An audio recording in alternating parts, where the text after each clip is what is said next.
Welcome back to AM Northwest.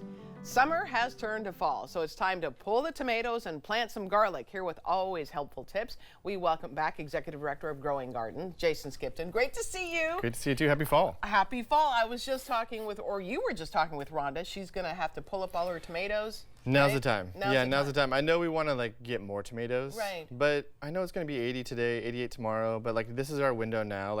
Cut your losses with your tomatoes, harvest them all, and then cut the tomato plant at the base. Don't pull it out of the ground. Oh. Cut it at the base and leave those roots down there. You want those roots to be in that ground. But now's the time. Get rid of those tomatoes. It's okay. They've done a great run. Yeah. Now let them go. Let them Move go. on. Yeah. Move on. Move on. Speaking of moving on, let's talk about seeds and garlic. Yeah, we got to talk about soil health, right? Health, this is also this really unique window of opportunity, right? We're going to have some warm weather. So last time I was here, we talked about fall crops. Right. Great. Hopefully people got those in, right? So plant your collards, plant your broccolis, things like that. Okay. Now we need to talk about cover crops. And this is a window that I want to be really clear about. We have probably a 2-week window to get cover crops in. What are cover crops? Yes, Last time I talked a little bit about it. We have 3 different varieties here in seeds. Crimson clover, this is a winter pea, and we also have fava beans. Now, I brought this in last time, but I planted these after we spoke last time. So these are basically the plant version of these seeds. The idea of cover cropping is to literally cover your soil, right? We've been building really great soil over these last 9 months. Yeah. Now the rains are coming in. Yeah. And if the rains come in and have bare soil, they're actually going to wash away, leach away a lot of those really great nutrients. I had no idea. So you're going to grow this, and it's going to kind of create like a mat of really amazing plants. So we have here, this is the crimson clover, one of my favorite cover crops. It puts out this beautiful crimson flower in the spring. This is winter wheat. Now, none of these are going to actually produce fruits. You're going to cut these down in the springtime. Again, we'll talk about that later. This is the window of opportunity. We need warm soil, right? So now is the time. We have warm time and temperatures.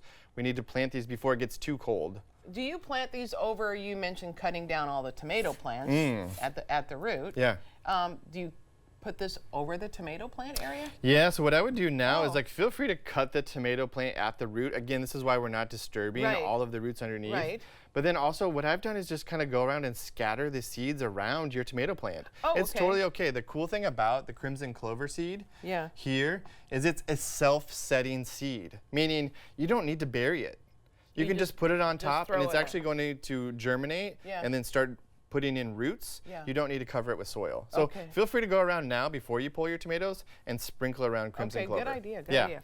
So get cover crops in because really the idea is soil health. You're growing your own nitrogen and fertilizer that's going to be beneficial next year. So we're thinking of next planting season, right?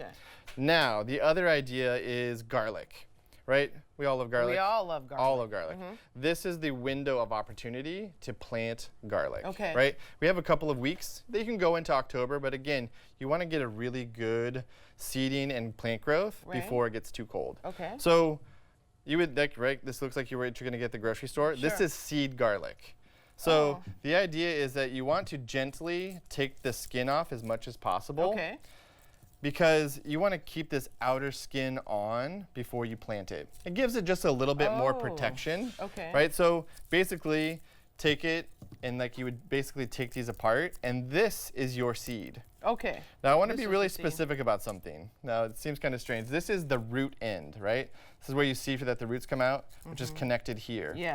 This is the bottom of where you plant it. So you would flip this upside down and you would put it in the ground this way. Right? Because this is the top where it's going to start to grow. Got it. Very important here. Keep this outside skin on, but plant these in the ground right now. September, October, great months to do that. I want to talk a little bit about 2 varieties. You have a soft neck and a hard neck. The differences are really, this is the hard neck, right? So you can't braid this one. It actually creates a really stiff stalk to it, whereas the soft neck isn't as stiff, and you can braid it in a really nice configuration. You can add flowers to it, all kinds of things. The cool thing about hard neck is that it creates a garlic scape. A garlic scape is, think about it as it's a garlic green bean.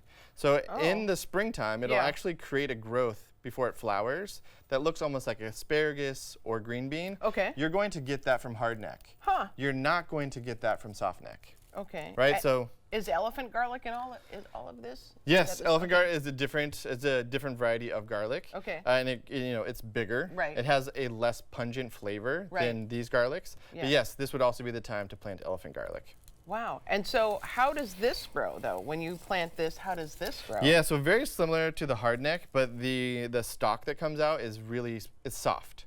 Oh, so okay. what you can then do is harvest these and then braid these together into a really nice, I like to give these as gifts and during Christmas time. That's great. Yeah, because you're growing them and you're harvesting, June or July. Right. The one other thing about garlic that you need to remember is that it needs to go through a cold spell, which is why you plant it now. Okay. Right, so it needs to go through the winter months. So it's going to overwinter. What I like to do is plant it now. You can put some cover crop around it, but I also like to take straw and cover the bed with straw to give it a little bit of, a blanket. Yeah. And then they'll start to poke through it as they grow. This, when you plant this, the one you just showed us for Yeah. this garlic, which will it grow? The hardneck? This one is actually softneck. Softneck. Yeah. I grow a little bit more softneck than hardneck, but I like to do a little bit of a combination because I like the way these look, but I also like to have some garlic scape in the springtime. Interesting. Yeah. I always learn so much from you, Jason. Thanks for you so having me. much. Appreciate it. We'll put more information on our website at KATU.com. All right, we'll be right back with more AM Northwest. Don't go away.